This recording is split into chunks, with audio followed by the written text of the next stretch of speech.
Turmoil in tech stocks pales into comparison with what's going on with cryptocurrencies. One price tracking website says that market lost over $200 billion in a 24-hour period starting on Wednesday. Bitcoin is down another 2% today. Investors and policymakers are even concerned about so-called stable coins. Those are cryptos that are supposedly tied to the value of stable assets, often currencies. For instance, Tether broke its peg to the US dollar. Another called Terra has imploded. The US Treasury Secretary Janet Yellen said the collapse could be a broader risk. That simply illustrates that this is a rapidly growing product and that there are risks to financial stability, and we need a framework that's appropriate. The CEO of the crypto exchange Coinbase is trying to calm customers after reporting earnings. The stock's down 80% so far this year to date, and it's warning in a filing customer holdings with the company could be at risk if it went bankrupt. Brian Armstrong took to Twitter to assure people that that event is highly unlikely. Kristin Smith is the executive director of the Blockchain Association. She's with me now from Washington, D.C. I'll preface our discussion with the sort of the proviso. I'm not querying or quarrying over blockchain as a means of future production or smart contracts or anything like that. What I'm questioning you now about today is whether the emperor's new clothes, that cryptocurrency is a stable, reliable backing, is actually valid. We've seen it for what it is. Well, listen, I mean, I think there's a lot of things going on in the crypto markets right now. I mean, as we were just discussing in the lead-in here, there are a lot of macro factors, whether it be with inflation or what the Fed is going to do or what's going on with Russia, Ukraine, supply chain issues. There's a lot going on in the world right now that has all investors a little bit scary. But I think in the crypto world specifically, yes, it's certainly been a very interesting week. As Secretary Yellen was saying, the depegging of the US Terra stablecoin has posed a lot of questions and has caused a lot of damage throughout the crypto ecosystem. But I think overall, the underlying idea of a decentralized crypto network still remains incredibly important. This is a technology that is the foundation for a new financial services system. It's the foundation of a new internet. It's what is going to give individual end users more ownership over their art and their data. And so it's still good. But yes, certainly a rough week in the markets. It's good as, or arguably, as an asset class, but not as a hedge. It doesn't act as a hedge against inflation, and it doesn't act as a currency.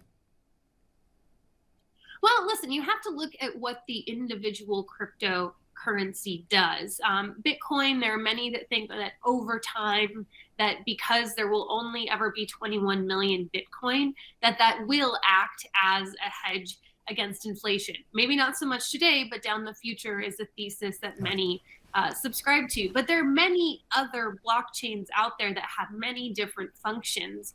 A lot of them help to operate these smart contract platforms, which are these supercomputers that allow developers to build on top of that.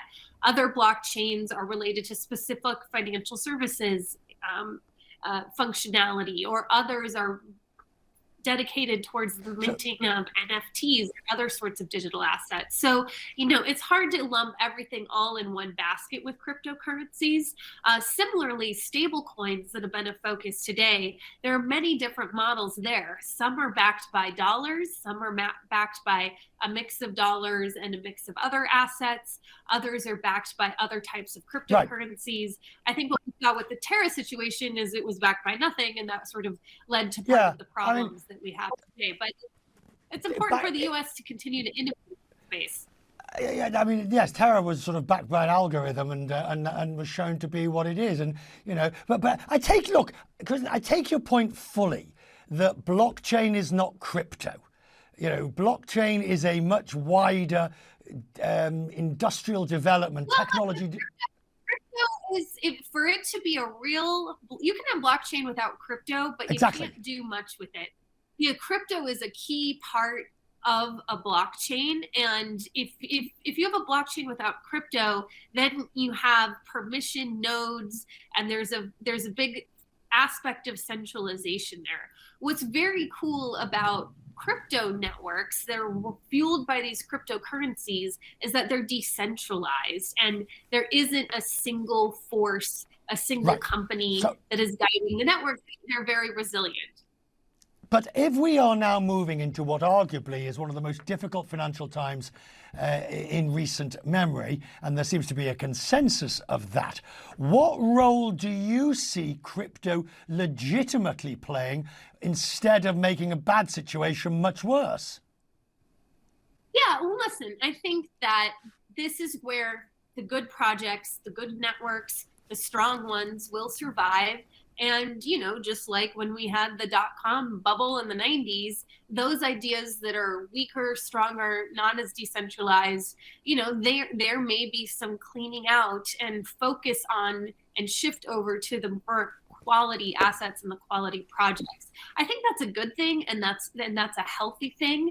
You know, there was a big fundraising round that was conducted by venture capitalists over the past year in this space. There's a lot of money right now that is looking to go to work and looking to build. And so, whereas the markets are very tough right now, I think in the long run, what we're going to see in the months and years ahead is a lot of focus on quality, on improving the blockchains that we have out there, on investing in new ideas that will help take the ecosystem to the next level. And so it's going to be a little bit rough for investors, but I think in the long run, the fundamentals of crypto are strong, and that this is a low point, but in the future, like, this is going to be a space that's going to be really important for our economy, and so the next couple years of building are critical for that.